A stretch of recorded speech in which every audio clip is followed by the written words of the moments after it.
प्यारे बच्चों नमस्कार, स्वागत है आपका हमारे यूट्यूब चैनल पे। बच्चों जो आज का वीडियो है वो हमारा जो 10th क्लास का चैप्टर है areas related to the circle, यानी इस चैप्टर के ऊपर होने वाला है। ठीक है, ये 10th क्लास का चैप्टर है जिसके अंदर हम सर्कल से रिलेटेड एरियाज़ के बारे में स्टडी करेंगे।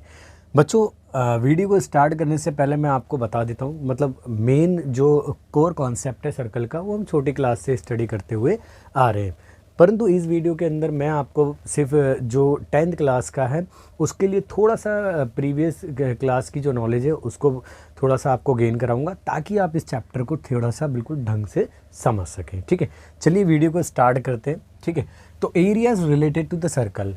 बेटा जो सर्कल होता है, सर्कल होता क्या है वास्तविक के अंदर, आपने बहुत छोटी क्लासों के अंदर भी स्टडी करा होगा, इवन 6, 7, 8, 9 क्लास में तो डिटेल में सर्कल था। ठीक है, तो लेकिन फिर हम घूम जाते हैं सर्कल की तरफ दोबारा। तो सर्कल की जो डेफिनेशन है वो थोड़ा सा मैं आपको बता देता हूँ। ठीक है, कि सर्कल को कैसे डिफाइन करते थे। ठीक है, जैसे देखो मान लो मैं आपको एक डायग्राम बना देता हूँ सर्कल का, थोड़ा टेढ़ा मेढ़ा ही बनेगा बेटा, क्योंकि बिल्कुल परफेक्ट तो बन नहीं पाएगा। अब देखो ये जो है ना, ये बाउंड्री है जो इसकी, इस बाउंड्री को कंसिडर करके चलो अपने दिमाग में कि बहुत सारे पॉइंटों से बना हुआ, और काफ़ी पॉइंट अगर क्लोज हों तो ये दूर से हमारे को देखने में एक तरीके से कॉन्टिन्यूअस नज़र आएंगे। ठीक है, तो वास्तव में सर्कल होता क्या है बेटा, सर्कल क्या होता है, एक कई सारे पॉइंट का कलेक्शन होता है। क्या होता है सर्कल, एक प्लेन के अंदर कई सारे पॉइंट का कलेक्शन होता है। वो सभी पॉइंट जो एक फिक्स पॉइंट से बराबर दूरी पे होते हैं, यानी एक फिक्स डिस्टेंस पे होते हैं। और ठीक है, इसी को हम क्या कहते हैं, इसी तरह के डायग्राम को, प्लेन डायग्राम को हम सर्कल कहते हैं। तो देखो बेटा, a circle is a collection of all points in a plane which are at a fixed distance from a fixed point. ठीक है बेटा, यानी ये जो सारे पॉइंट है ना सर्कल के ऊपर, ये सभी पॉइंट क्या है, कलेक्शन फॉर्म कर रहे हैं। और ये जो सारे पॉइंट हैं ये बराबर दूरी पे है हमारे किससे, देखो ये भी, ये वाला पॉइंट की बात करें, हर पॉइंट की जो भी बात करें ये फिक्स डिस्टेंस पे है इस फिक्स पॉइंट से। तो जो फिक्स डिस्टेंस है इसका नाम हम क्या देते हैं बेटा, द फिक्स डिस्टेंस। जैसे यहाँ पे मान लेते हैं, यहाँ से ये फिक्स पॉइंट ओ है, ओ पे, और ये पॉइंट पी है, तो हम कह सकते हैं बेटा द फिक्स डिस्टेंस, हेयर मैं बता दूं बेटा आपको, हेयर मान लो O P called radius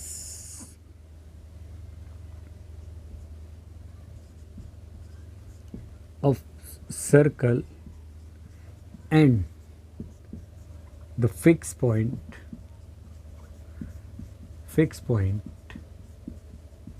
hair बेटा ओ। ठीक है, यहाँ पे कौन सा फिक्स पॉइंट है वो, यानी ये ओ है। ठीक है, स्कॉल्ड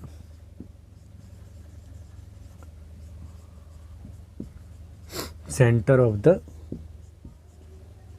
सर्कल। ठीक है, इसे हम क्या कहते हैं बेटा, सेंटर ऑफ द सर्कल कहते हैं। ठीक है, तो ये जो फिक्स डिस्टेंस है ये रेडियस कहलाती है, जबकि जो फिक्स पॉइंट है that is known as the centre of the circle. ठीक है, नाउ ये सब हमने छोटी क्लास में भी ये डेफिनेशन पढ़ी थी, इवन 9th क्लास में भी ये डेफिनेशन थी, और ये अपना आप में एक ठीक डेफिनेशन है जो सर्कल को पूरी तरीके से डिस्क्राइब करती है।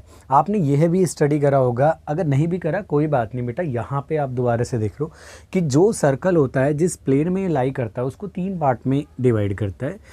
देखो जैसे ये सर्कल है मान लेते हैं, तो थोड़ा सा सही सा बनाने की कोशिश करते हैं इसे। ठीक है, इतना ही ठीक है। तो अगर ये सर्कल है तो ये क्या करता है बेटा, ये तो सेंटर हो गया, ये हमारी रेडियस हो गई। तो जिस प्लेन में ये एग्जिस्ट करता है ना, तो उसको ये 3 पार्ट में डिवाइड करता है। ठीक है, जैसे ये पॉइंट की बात करूँ मैं, एम पॉइंट की बात करूँ, ठीक है, जो एम पॉइंट है हमारा, अगर हम इसकी बात करें, ठीक है बेटा, ये एम पॉइंट की बात करें तो ये हमारा इनसाइड द सर्कल है। तो इनसाइड एरिया, जो इनसाइड एरिया है सर्कल का उसे इंटीरियर ऑफ सर्कल कहते हैं। तो ये होता है हमारा इंटीरियर ऑफ सर्कल। ठीक है, दूसरा पार्ट जो होता है हमारा, यानी जैसे पॉइंट है हमारा एन पॉइंट है, ये बाहर है, तो जो बाहर वाला पॉइंट है जहाँ जिस एरिया में लाई कर रहा है उसे एक्सटीरियर ऑफ सर्कल कहते हैं, ठीक है। और तीसरा होता है खुद सर्कल, या हम कहते हैं ऑन द सर्कल। तो यहाँ की अगर हम बात करें तो पॉइंट पी है, यहाँ देखो इंटीरियर में हमारा एम पॉइंट है, एक्सटीरियर में हमारा एन पॉइंट है, और ऑन द सर्कल हमारा पी पॉइंट है, ठीक है। वो भी हमारा इंटीरियर में। तो ये होता है बेटा कि सर्कल जिस प्लेन में एग्जिस्ट करता है उसको, उस प्लेन को 3 पार्ट्स में डिवाइड करता है। एक होता है हमारा इंटीरियर पार्ट, यानी इनसाइड होता है जो सर्कल के, और एक होता है एक्सटीरियर जो बाहर होता है सर्कल के, और एक खुद जो बाउंड्री होती है सर्कल की, दैट इज़ खुद सर्कल होता है। इन तीनों पार्ट में डिवाइड करता है, ठीक है। तो आई होप आपको ये कॉन्सेप्ट समझ में आया होगा कि सर्कल है क्या, ठीक है, और सर्कल के कितने पार्ट्स में डिवाइड होता है, रेडियस क्या है, और उसका सेंटर कौन होता है, ठीक है। नाउ अब हम इससे रिलेटेड कुछ फॉर्मूलों को स्टडी करेंगे, पहले आप इसको नोट कीजिए। चलिए तो बच्चों चलिए आपको कुछ इंपॉर्टेंट फार्मूले बता देता हूँ चैप्टर के, जो चैप्टर के अंदर बहुत ज़्यादा यूज़ होने वाले हैं और उनके ऊपर बेस्ड क्वेश्चन जो आपके एग्ज़ाम में भी श्योरली आ सकते हैं, ठीक है। तो चलिए बेटा कुछ यूज़फुल फार्मूलोज़ के बारे में हम बात करते हैं। तो कंसिडर कर लेते हैं कि ये हमारा एक सर्कल है, ठीक है बेटा। थोड़ा सा डायग्राम ऐसे ही है लेकिन आप समझ जाना, इसको कोशिश कर लेते हैं दोबारा, ठीक है। अब थोड़ा सा ठीक है, मान लेते ये हमारा सेंटर है और ये हमारे यहाँ से यहाँ तक पॉइंट पी तक ये रेडियस है, ठीक है। तो रेडियस को मैं आर से डिनोट कर दूँ, ठीक है, और सेंटर को ओ से। तो देखो बेटा, लेट आर बी द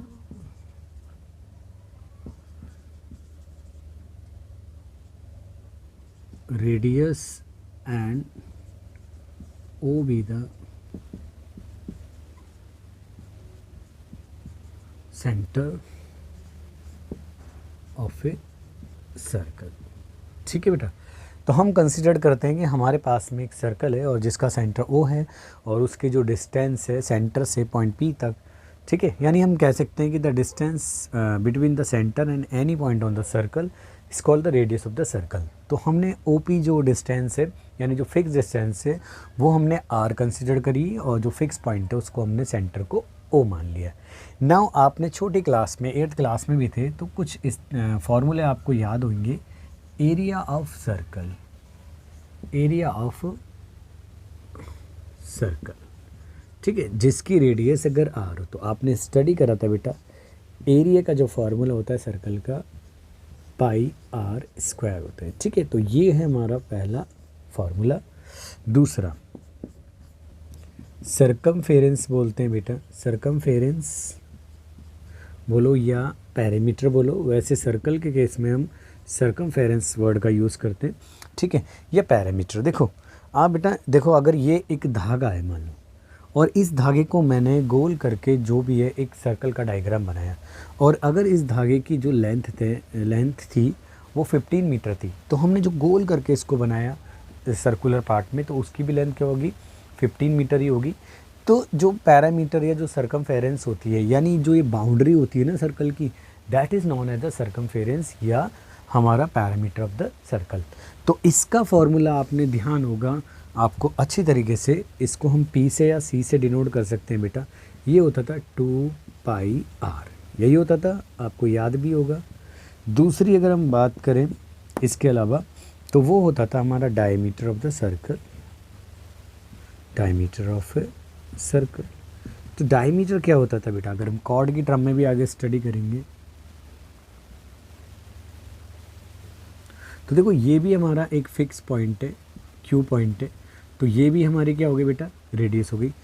तो जो डायमीटर क्या होता है, हम कह सकते हैं a line segment which join any 2 point on the circle and passes through the centre, ठीक है, यानी एक ऐसी लाइन जो सेंटर से पास होती है और 2 पॉइंटों को जॉइन करती है, उसे हम क्या कहते हैं, डायमीटर ऑफ द सर्कल। आप कॉर्ड की टर्म में भी इसको डिफाइन करेंगे, the longest chord of the circle that passes through the centre of the circle is called the diameter of the circle. तो यहाँ पे जो डायमीटर है वो D से डिनोट कर देते हैं बेटा, तो D होता है वो R प्लस R होगा, डैट इज़ यहाँ पे R की टर्म में अगर हम बात करें डायमीटर की जो 2 टाइम्स ऑफ आर हो जाएगा, ठीक है। और अगर हम रेडियस फाइंड करने की कोशिश करें तो डायमीटर का हाफ हो जाएगा, ठीक है। इसके अलावा देखो बेटा, जो पाई की वैल्यू होती है जब तक बोला ना जाए बेटा वो 22/7 ली जाएगी, और अंडर सर्टेन कंडीशन वो बोलेगा डेसिमल में लेनी है तो हमें 2 प्लेसेस तक लेंगे, ठीक है। क्योंकि आपको पता है कि जो पाई है एक तरीके से नॉन रिपीटिंग और नॉन रिकरिंग टाइप का डेसिमल है, यानी ये एक तरीके से रेशनल नंबर होता है हमारा, ठीक है। इरेशनल नंबर आपने 9th क्लास में भी स्टडी करे होंगे, ठीक है। तो नॉन रिपीटिंग और नॉन टर्मिनेटिंग होता है, जो ख़त्म भी नहीं होगा और रिपीट भी नहीं होता। तो ये था हमारा सर्कल के बारे में कुछ महत्वपूर्ण जानकारी है। अब बात करते हैं कि हम सेमी सर्कल की, सेमी सर्कल, ठीक है। सेमी सर्कल यानी अर्धवृत्त का है। मान लो बेटा हमने इसको कट करा, अगर ये मान लो एक पेज की आप कटिंग करके देखना बिल्कुल गोल सर्कल बना के, और फिर उसमें से ये आधा जैसे चांदा होता है ना, डी टाइप की शेप होती है आपकी, तो उसको कट करके देखना तो वो कुछ इस तरीके से फॉर्म करेगा, ठीक है बेटा।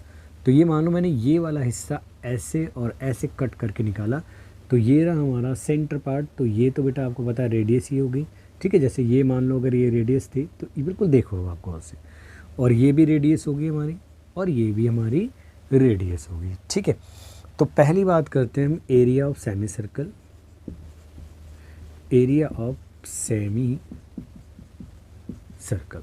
तो सेमी सर्कल का एरिया जो हो जाएगा बेटा, वो जो सर्कल का एरिया है यानी पाई आर स्क्वायर, उसका हाफ हो जाएगा, क्योंकि देखो उसका हाफ पीस हमने कट करके निकाला है। बट बात करते हैं हम पेरीमीटर की, बात करते हैं पेरीमीटर ऑफ सेमी सर्कल।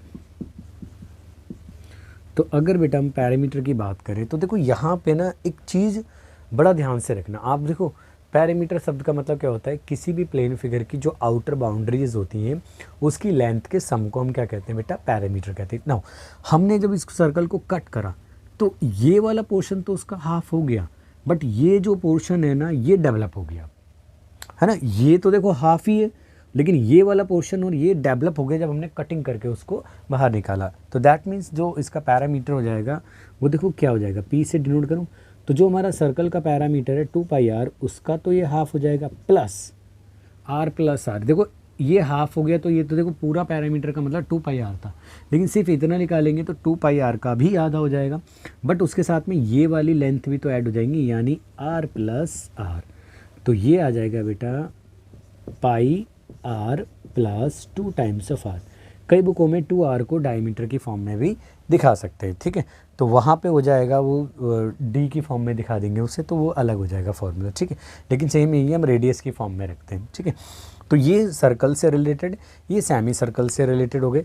अभी एक चीज़ और बाकी है, जो इसका जो तीसरा है फिगर वो होता है हमारा क्वाड्रेंट, ठीक है। क्वाड्रेंट ऑफ ए सर्कल, ठीक है बेटा। क्वाड्रेंट के लिए वैसे हम फॉर्मूले आगे और भी पढ़ेंगे, लेकिन देखो ये वाला जो पोर्शन है ना, ये वाला देखो बेटा, इसकी ये 1/4 एक तरीके से, ठीक है। तो ये हो जाएगा हमारा एक तरीके से क्वाड्रेंट ऑफ द सर्कल। तो ये रेडियस, ये रेडियस। तो एरिया लिख देता हूँ बस मैं, एरिया ऑफ ए, ठीक है, क्वाड्रेंट ऑफ ए सर्कल। वैसे हम इसको डिटेल में और आगे भी पढ़ेंगे। तो वो हो जाता है देखो उसका 1/4 हो जाएगा, 1/4 ऑफ πr², ठीक है। ये हो जाएगा, पैरामीटर की ज़रूरत नहीं है, आप निकाल सकते हो इसका 1/4 करके प्लस r और r को दोबारा 2 बार ऐड कर देंगे, बट हम फिलहाल इतनी ही बात करते हैं। तो ये था हमारे सर्कल, सेमी सर्कल से रिलेटेड और क्वाड्रेंट से रिलेटेड कुछ महत्वपूर्ण यानी इंपॉर्टेंट फार्मूले। आप इसको जल्दी से नोट कीजिए, फिर मैं आपको 2 टाइप के फार्मूले और करवाता हूँ, यहाँ पे लिखवाता हूँ आपको। एक तो वो वाले जिसके अंदर हम कोसेंट्रिक सर्कल या हम शेल टाइप के कहते हैं, उसके बारे में स्टडी करेंगे। और जो दूसरा है हमारा, जब कोई सर्कल यानी व्हील की तरह एक्ट करे, यानी जब पहिए की तरह एक्ट करे, तो उस केस में वो कितने रोटेशन में कितने डिस्टेंस कवर करता है, और जो रिलेशनशिप है between the time and the velocity या स्पीड के बीच में, और जो सर्कल के रेवोल्यूशंस और उसके पैरामीटर के बीच में, वो रिलेशन मैं आपको बताऊंगा, जो क्वेश्चन को आपको चुटकी में निकाल देंगे, ठीक है। तो जब तक आप इसको नोट कीजिए। चलिए बेटा,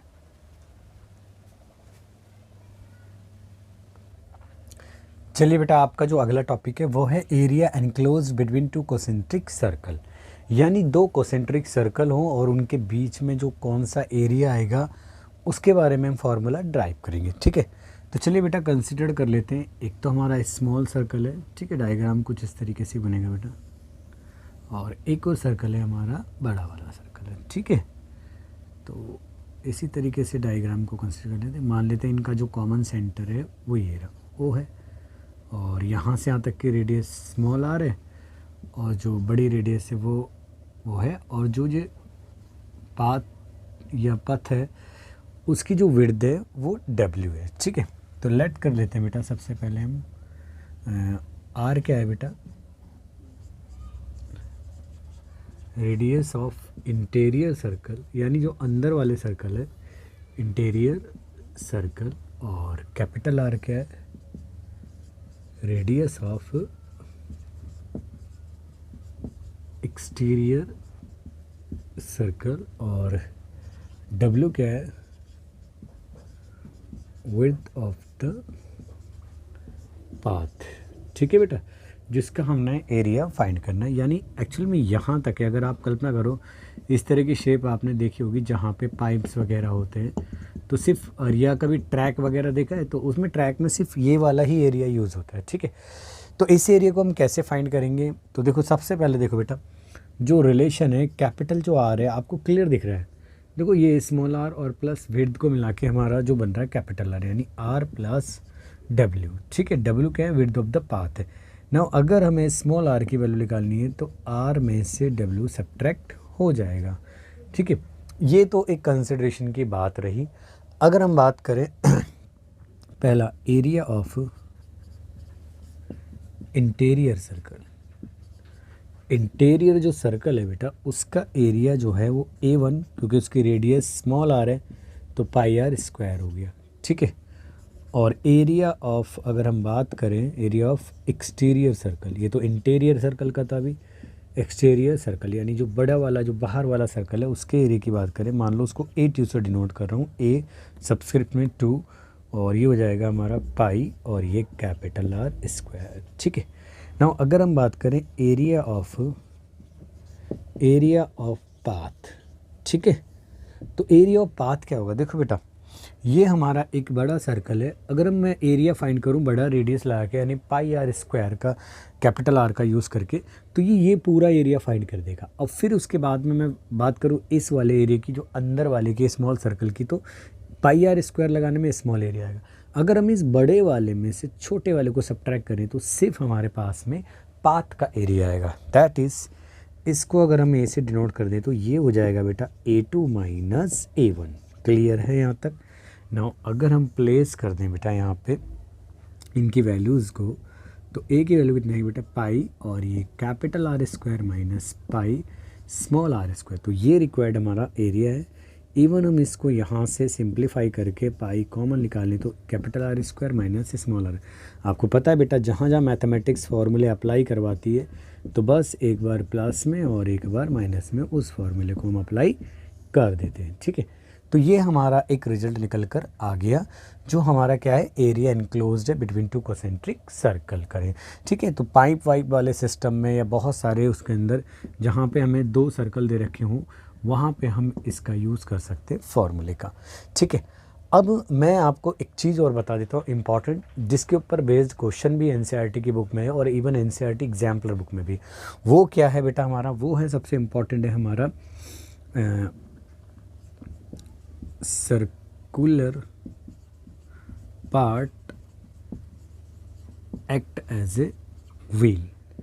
व्हील का मतलब हो गया बेटा एक तरीके से पहिया, यानी जब सर्कुलर पार्ट, यानी जो सर्कुलर पार्ट ही आपको पता है जो व्हील होता है वो सर्कुलर पार्ट है। अगर हम उसको 3D में ना देख के हम उसको वन साइड से देखें तो वो हमें एक प्रोफाइल से देखें तो हमें वो सर्कल ही नज़र आता है। ठीक है, इसलिए मैंने circular part act as a wheel के लिए लिखा है। अब इसमें क्या है बेटा, इससे रिलेटेड क्वेश्चन में क्या काम करवाएगा, सबसे इम्पॉर्टेंट वो नंबर ऑफ रेवोल्यूशंस फाइंड करवाएगा, इवन डिस्टेंस फाइंड करवा सकता है, वेलोसिटी, टाइम कितना लग रहा है, ये कई सारी चीज़ें वो इससे रिलेटेड फाइंड करवा सकता है। ठीक है, नाउ क्या करना है बेटा, आपको पता है कि जैसे मान लो आपके सामने ही सर्कल है, अगर मैं यहाँ एक निशान लगा दूँ तो ये एक चक्कर में यानी 1 रेवोल्यूशन में कितनी डिस्टेंस कवर करता है, तो 1 रेवोल्यूशन में वो डिस्टेंस कवर करता है जितना इसकी सरकमफेरेंस है। तो एक सरकमफेरेंस कुछ डिस्टेंस कवर करने पड़ रहा है, उससे दुगनी डिस्टेंस करेगा 2 रेवोल्यूशन यानी 2 चक्कर लगाने में, और अगर 3 चक्कर लगाने में उसका 3 टाइम डिस्टेंस को कवर करेगा, किसकी, सरकमफेरेंस ऑफ द सर्कल के। तो ऐसी अगर हमें एन मतलब कितने भी अगर रेवोल्यूशन हमारे पास में आ जाए तो उस टाइम में जो सर्कुलर पार्ट है यानी जो व्हील है वो कितनी डिस्टेंस कवर करेगा, या जिस व्हीकल का वो व्हील है उसकी स्पीड क्या होगी, या किस टाइम में वो इतने टाइम में कितने रेवोल्यूशन बनाएगा, ये सारा की सारा यहाँ पे हम सीखेंगे। तो चलिए बेटा मैं बता देता हूँ आपको।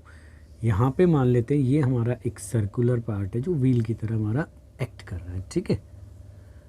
तो इसका रेडियस कंसिडर कर लेते हैं हम, आर है और सेंटर ओ है और ये पॉइंट पी है, ठीक है। अगर ये जितने चक्कर लगाएगा तो एक चक्कर के अंदर जो डिस्टेंस कवर करेगा वो इसके सरकमफेरेंस यानी 2 पाई आर के इक्वल होगी, ठीक है। तो let the radius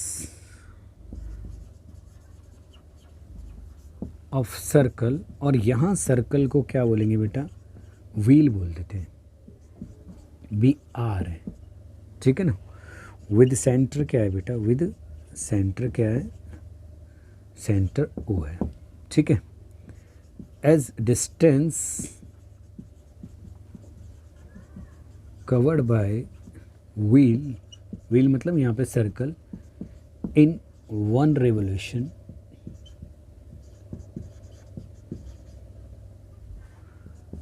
is equal to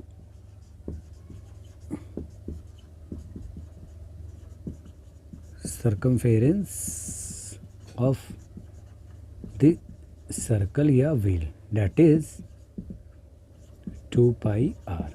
So distance cover